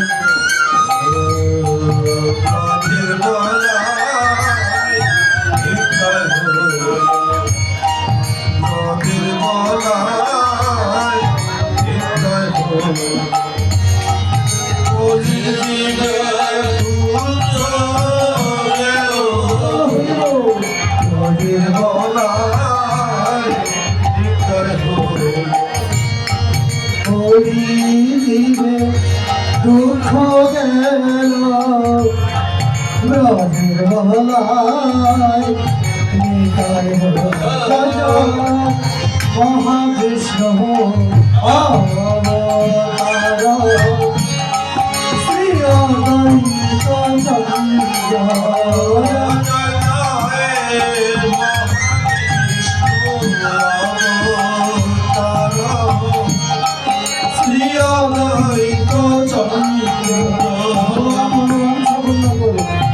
আগে তার চরণ ধর, আগে তার চরণ ধর।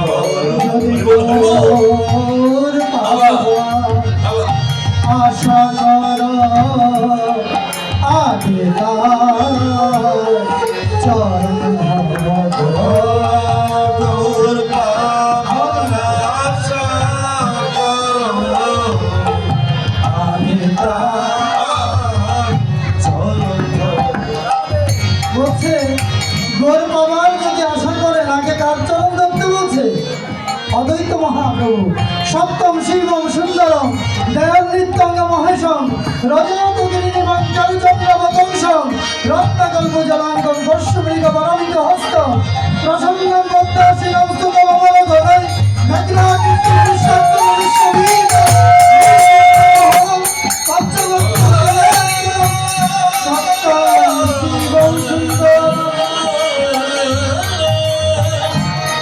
সেই অদ্বৈত মহাপ্রভু আঙিনা কোথায়? আমাদের বাংলাদেশ সুনামগঞ্জ। পঞ্চতত্ত্বের 4 জন বাংলাদেশে ঠিকানা অদ্বৈত মহাপ্রভু সুনামগঞ্জ। সেখানে জাদুকাতা নদীর ধারে প্রভুর জন্ম, নাম তার কমলাক্ষ। একদিন মার কুলে শুয়ে শুয়ে কমলাক্ষ বলছে, মা গো, ও মা, তুমি কত ভাগ্যবান আর আমি কত ভাগ্যবান যে তোমার মতো আমি মা পেয়েছি। বাবা কথা বলছি, আচ্ছা মা, তুমি কি জগতের মঙ্গল চাও না তোমার সন্তানের মঙ্গল চাও? যে সন্তানের, আমি কি এমন মা তুই মনে করেছিস যে জগতের মঙ্গল চাইবো না তোর মঙ্গল চাইবো? আমি তো জগতের মঙ্গল চাই। তাহলে মা, জগতের যদি তুমি মঙ্গল চাও তাহলে তুমি আমাকে ত্যাগ করতে পারবে? কে বলেছিল? স্বয়ং শিব অদ্বৈত মহাপ্রভু। আর তোমাকে ত্যাগ করতে হবে? যে হ্যাঁ, আমায় ত্যাগ করতে হবে। কেন? জগতের মঙ্গলের জন্য আমার প্রভুকে ডেকে পৃথিবীতে আনতে হবে। ওই ভগবদ্গীত যে ডুবে যায় অদ্বৈত মহাপ্রভু, তখন মা চোখের জলে ভাসতে লাগলো। মা বলছে, বাবা, জগতের মঙ্গলের জন্য আমি তাকে তাহলে ছেড়ে দিলাম, কিন্তু আমার মনে বড় ইচ্ছা ছিল আমি গঙ্গা স্নান করব। তোমাকে করাবি না বাবা? অবশ্যই করাবো মা, আমি তোমায় গঙ্গা স্নান। আমি আমার প্রভুকে ডেকে আনি। এই কলি হতো জীব, তারা ডুবে যাচ্ছে অন্ধকারে, তারা হরির নাম নিচ্ছে না, নিতাই গৌর হরি বল। অদ্বৈত মহাপ্রভু তখন কি করলেন? তিনি নবদ্বীপে চলে গেলেন। তিনি এক গুরুর সান্নিধ্য লাভ করলেন। কে? সেই গুরু হচ্ছে মাধবপুরী মহারাজ। ভগবান মনের বাঞ্ছা পূর্ণ করে ফেলিল। সেই মহাবৃন্দাবনে যারা দক্ষিণা দিচ্ছেন, নিতাই গৌর হরি বল, গোবিন্দ তাদের মনোবাঞ্ছা পূর্ণ করুন। দানে বলছে যে গাভীদান থেকে মহৎদান দান হচ্ছে ভূমিদান, ভূমিদান থেকে মহৎদান হচ্ছে স্বর্ণদান, স্বর্ণদান থেকে মহৎদান হচ্ছে কন্যাদান, কন্যাদান থেকে মহৎদান হচ্ছে দুমুঠো অন্নদান। নিতাই গৌর ভক্তের মুখে অন্নদান। জয় রাধে রাধে। তাই যাদের আপনারা মনের আকাঙ্ক্ষা করেন, ইচ্ছা করে যে 2 বস্তা চাল দেবেন, ডাল দেবেন, মাগো কত টাকা কত দিকে চলে যায়। অ্যাক্সিডেন্ট হলে ডাক্তার যখন 1 লক্ষ টাকা বিল করে, আমি বাঁচার জন্য দিয়ে দিই, কিন্তু আমার প্রাণ গোবিন্দের সাধু সেবার জন্য আমি তখন আমার কৃপণতা করি। আমি যদি সাধু সেবার জন্য কৃপণতা না করতাম, হয়তো আমার জীবনে এই দুর্ঘটনাটা বড় বলে আসতো না, ছোট হয়ে যেত। কারণ সাধুদের তো আশীর্বাদ আছে, ভক্তের আশীর্বাদ আছে। আমি কিছুদিন 3-4 দিন আগে, হরে কৃষ্ণ, আমরা সবাই মরে যেতাম ব্রাহ্মণবাড়িয়া অধিবাসে। সেখানে যখন গেলাম ব্রাহ্মণবাড়িয়া, তখন ভৈরবের আগে বাড়িচা। ওই বাড়িচার সাথে যখন একটা আমাদের মাইক্রোটা ওভারটেক করে একটা বাসকে যাইতেছিল, তখন শ্যামলির সাথে শ্যামলি এমনভাবে আসতে লাগলো, শ্যামলি কদর চলে গেল ওদিকে, শ্যামলির পিছনে ধাক্কা লেগে আমাদের মাইক্রো সামনে গ্লাস সেই যে বাতিটা ছিল ওই বাতিটা ভেঙে গেছে। তাই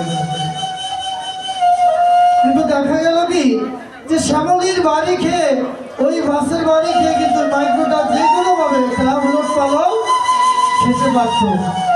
কিন্তু আমাদের কত ভাগ্য, কারণ আমরা তো আশা নিয়ে আমরা বের হয়েছি যে আপনাদের মতো চরণ ধুলি আমরা পাবো। সেদিন ব্রাহ্মণবাড়ি হচ্ছে আমাদের জীবন চলে যেতে পারে। সেদিন হয়তো বা জানেন না, ওই জায়গায় কিন্তু আমরা আসার সময় একটা প্রাইভেট কার নিচে পড়েছিলেন, অ্যাক্সিডেন্ট হয়েছে সেম জায়গায়। তোমরা আসার সময়? হ্যাঁ, আমি তো আসলে সেখানে ছিলাম। নিতাই গৌর হরি বল। যাক, কিন্তু প্রভু ওই অল্পতে হয়তো ক্ষমা করে দিতে পারে। সাধু গুরু বৈষ্ণব সঙ্গে এই অদ্বৈত মহাপ্রভু সেই গুরু চরণ আশ্রয় করে, নাম ছিল আদি কমলাক্ষ।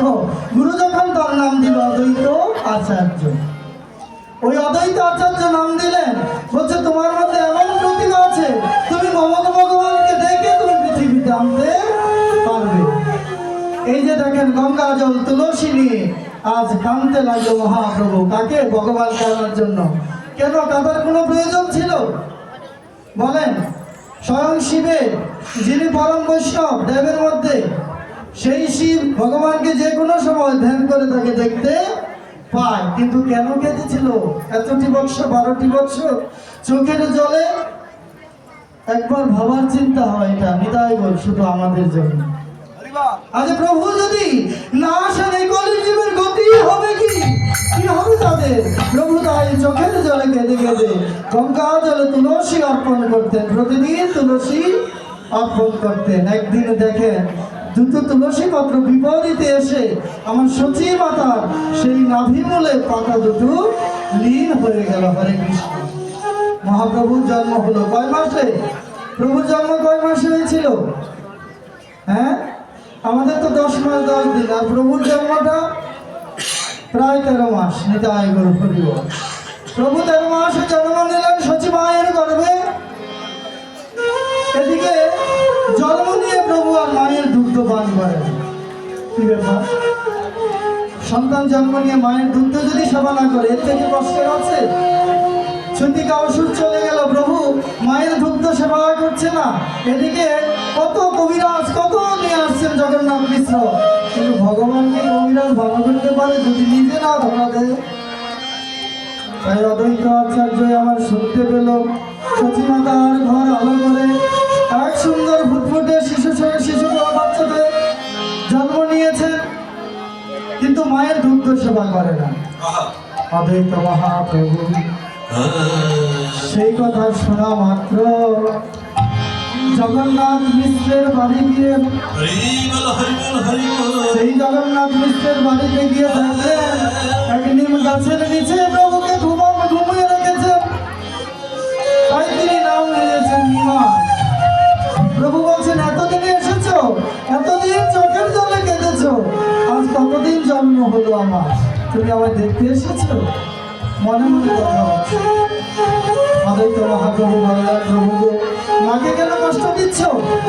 যে মাকে কষ্ট দিচ্ছি, আমার মা যে এখনো ভিক্ষা গ্রহণ করে নাই, গুরুর নাম নেয় নাই, হরি বল। তাই আমি দুঃখ সমান করতে পারছি না, তুমি কদিনের মধ্যে দিয়ে দাও। যখন সুচি শুদ্ধ হলো সচী মাতা বললেন, মা তোমার সন্তান অবশ্যই দুগ্ধ পান করবে, তুলে নিয়ে দেখো। সেই কুলে যখন নিল মা, সাথে সাথে আমার মহাপ্রভু মায়ের স্তনে দুগ্ধ সেবা করতে লাগলো। হরি বল। অন্য মন্ত্র দিলেন তিনি জন্মে জন্মে গুরু সেই। প্রভু দুগ্ধ যখন সেবা করতে লাগলো, সচী মাতা সেই মহাপ্রভুকে নিমাইকে আদর করতে লাগলো, চুম্বন করতে লাগলো। আজ অদ্বৈত আচার্য মায়ের কথা আবার মনে পড়ে গেল। আমি তো মাকে ফাঁকি দিয়ে এসেছি কলির জীবের উদ্ধারের জন্য, প্রভুকে জন্ম দিতে। প্রভু জন্ম হয়েছে।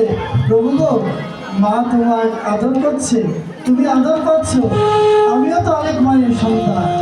আমি যে মার আদর থেকে বঞ্চিত হয়ে আমি কলির জীবের জন্য কামনা করেছি।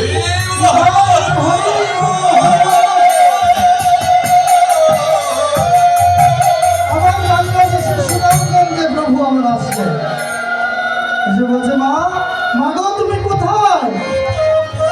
সেই কমলাক্ষ মাকে ভালো রেখে দেখে গিয়েছিল, আজ এসে কমলাক্ষ দেখে মা বিছানায় পড়ে গেছে, দেহর অচল হয়ে গেছে, দেহে আর শক্তি নাই।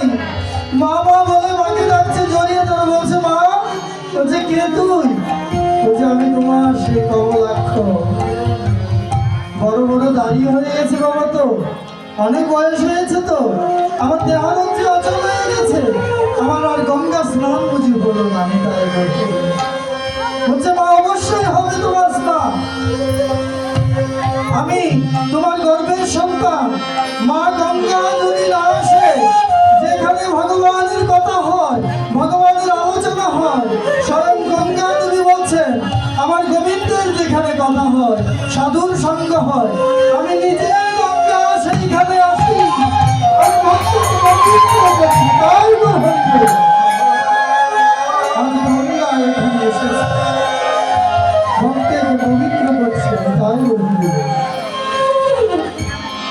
মা তখন বললেন কিভাবে আমায় গঙ্গা স্নান করাবি? তখন বলছে আমি এখনই মা গঙ্গাকে আহ্বান করবো, তোমার যেতে হবে না, মা গঙ্গা তোমার কাছে আসবে। সদ্যপাদ সংহতি সদ্য দুঃখ বিনাশিনী সুখদ মুখদ গঙ্গা গঙ্গাইব পরমাম গতি। মা গঙ্গা এসে বললেন জয় জয় গদাধর শ্রীবাসাদি গোর ভক্ত বৃন্দ জয় জয় সর্বদুঃখ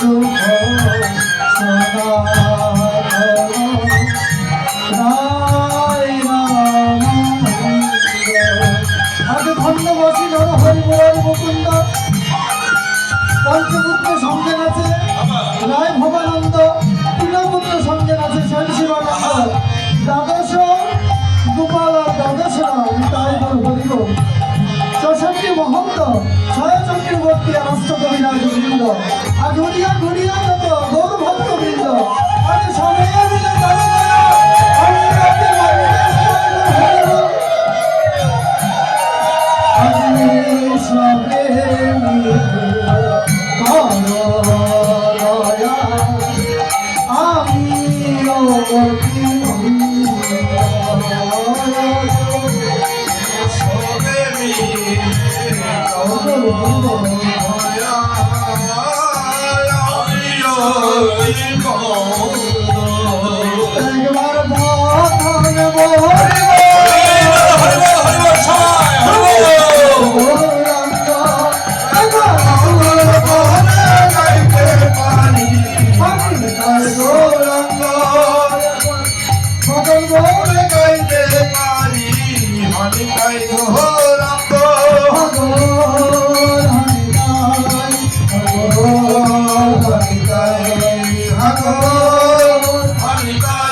নিত্যানন্দ অদ্বৈত গোরা। দেখেন আমি কি করবো, আমাকে কিন্তু 10:30 নামানো হয়েছে। হ্যাঁ, তো মনের কথা যদি বলতে না পারি একটু আনন্দ লাভ করা যায় না। হরে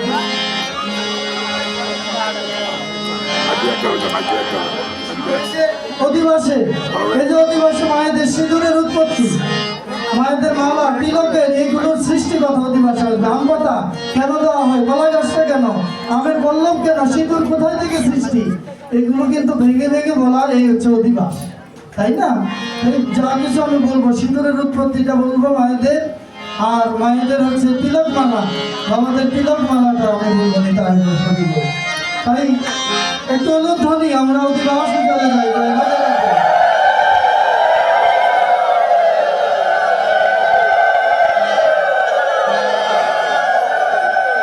জয় রে জয় রে গোরা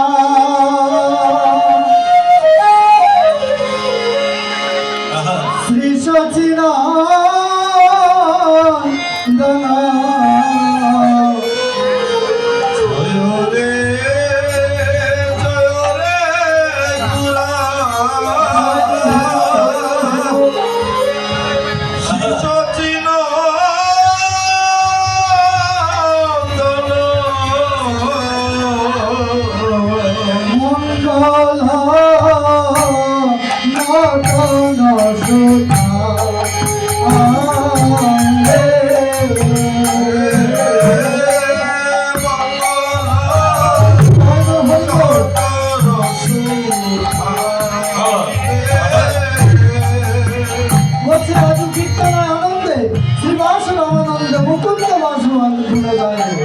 তারপরে কি বলছে ধান ধান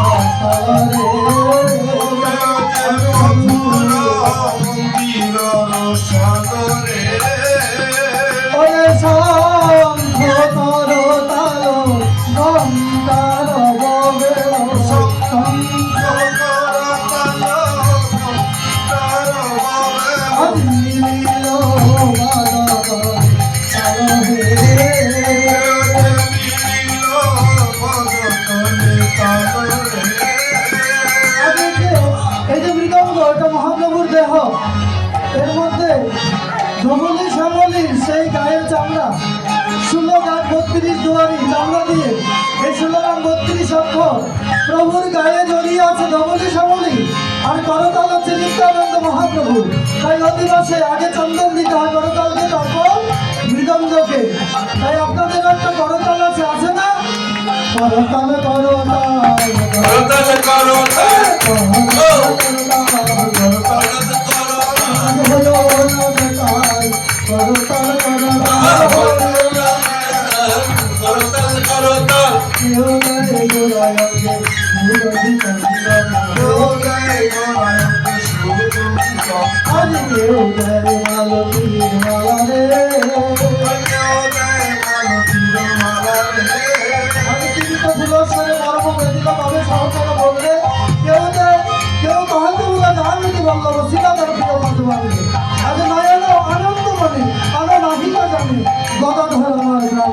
একবার সবাই হাত তুলে বলি হরি বল হরি বল হরি বল হরি বল হরি বল হরি বল হরি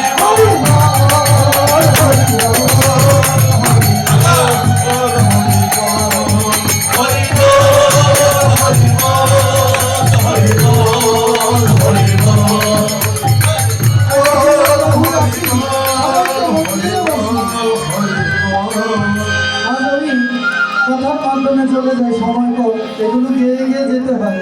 এই একই কথা একদিনও প্রভু আসি অদ্বৈত মন্দিরে বসে বলিলেন শশীর গোয়া আজ নিত্যানন্দ করি সঙ্গে অদ্বৈত বসিয়া রঙ্গে মহোৎসবের করিল বিচার। আসনি আনন্দ হাসি সীতা ঠাকুর আমি আসি কয়ে কিছু মধুর বচন শুনো ঠাকুর আমি সীতা বৈষ্ণব আনিয়া হেতা মহোৎসবের করিল আমন্ত্রণ করো যাতে। কি বলছে? যে বাজায় যে বাজায় আমন্ত্রণ যে বাজায় বৈষ্ণবী কর হল আমন্ত্রণ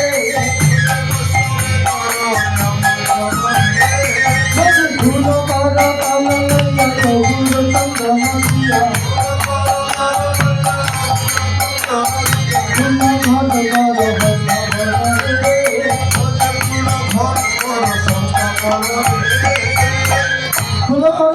অগ্রচন্দন দিয়ে পূর্ণ কর। আচ্ছা দান দুর্বা দানের সৃষ্টি আছে, অনেক ব্যাখ্যা দানটা কোথায় থেকে এলো, দুর্বাটা কোথায় থেকে সৃষ্টি হলো বলার সময় নেই মা। হরে কৃষ্ণ, শুধু সিঁদুরটা বলেছি, বলবো সিঁদুরের উৎপত্তিটা বলে যাবো ধরিব। তাই বলছে খুলো করো তাললে অগ্রচন্দন দিয়ে পূর্ণঘট করো স্থাপন। আচ্ছা পূর্ণ ঘটে এই মাটির ঘরটা, এখানে একটা পিতলের ঘর দিলে চলবে? চলবে না, মাটির ঘর দিতে হবে অধিবাসে।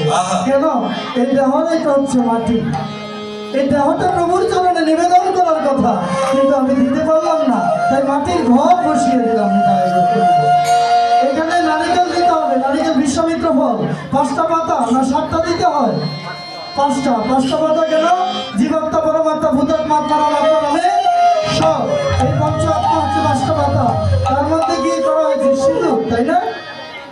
সিঁদুর। আচ্ছা সিঁদুরের উৎপত্তি, আচ্ছা সিঁদুরটা যে দেন তা কাকে বলে দেন? মধুসূদনায় নমঃ, কপালে কেশবায় নমঃ, কণ্ঠে গোবিন্দায় নমঃ, হ্যাঁ হস্তে। এগুলো কেন? সব প্রতিটা নাম আমার গোবিন্দের নাম।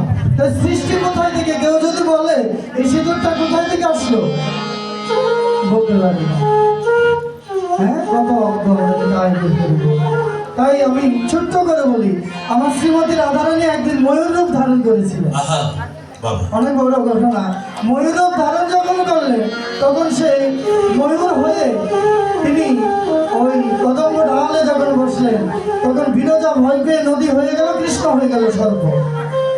কৃষ্ণ যখন সর্প হয়ে বিরজা আগুন দিয়ে আবুডুবু করছে, ময়ূর তখন 3টি অঙ্গুলি দিয়ে ওই নদী থেকে কৃষ্ণকে ধরে এনেছিল শ্রীমতী রাধারানী।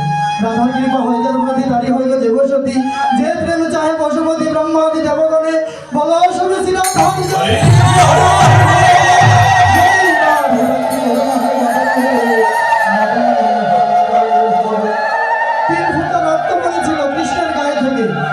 কাম গায়ত্রী, আরেক ফুটা হচ্ছে এই পবিত্র সিঁদুর।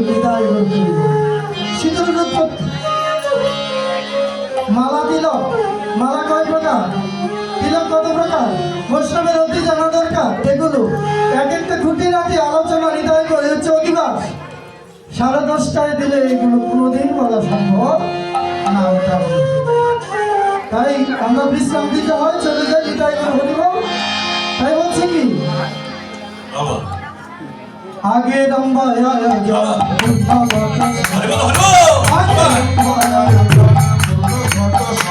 আরে আমরা পল্লব বসারি সারি রে, আরে বিজবে তো ধনী করে নাতি কন্যা জয় করে আর সবে বলে হরি হরি রে, আর সবে বলে হরি হরি রে। একবার হরি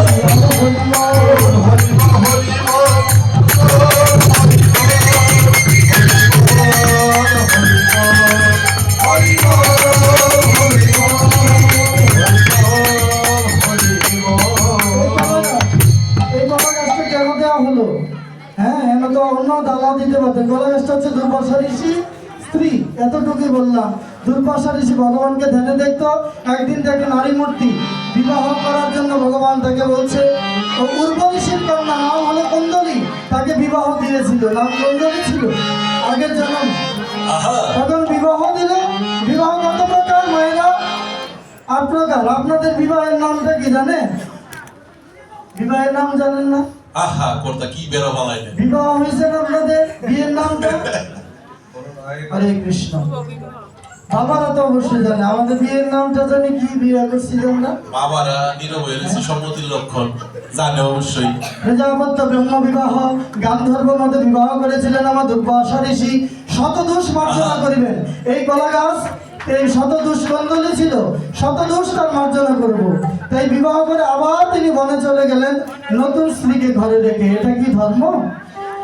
আবার তিনি আসলেন, এসে তাকে কি করলেন? শতদূর যখন হলো তাকে অভিশাপ দিলেন, বর্ষ হয়ে যাও, ছাই হয়ে গেলেন কুন্দলী।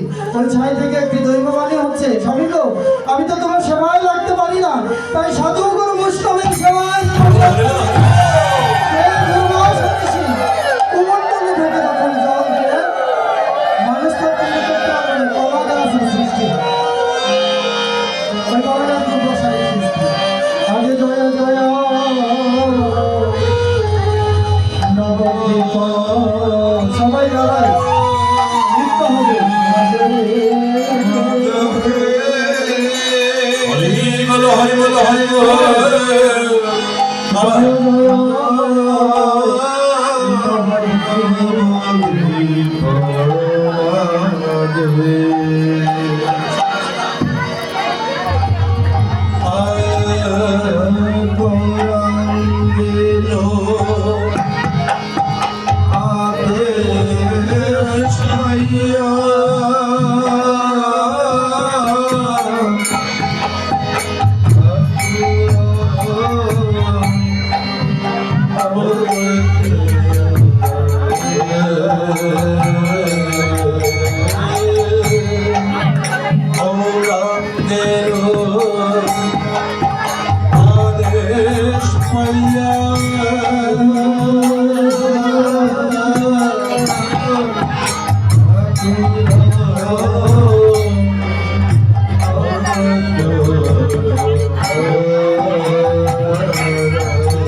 আজ গৌরা মাঝে কীর্তন মন্ডলে হরি বলো হরি বল।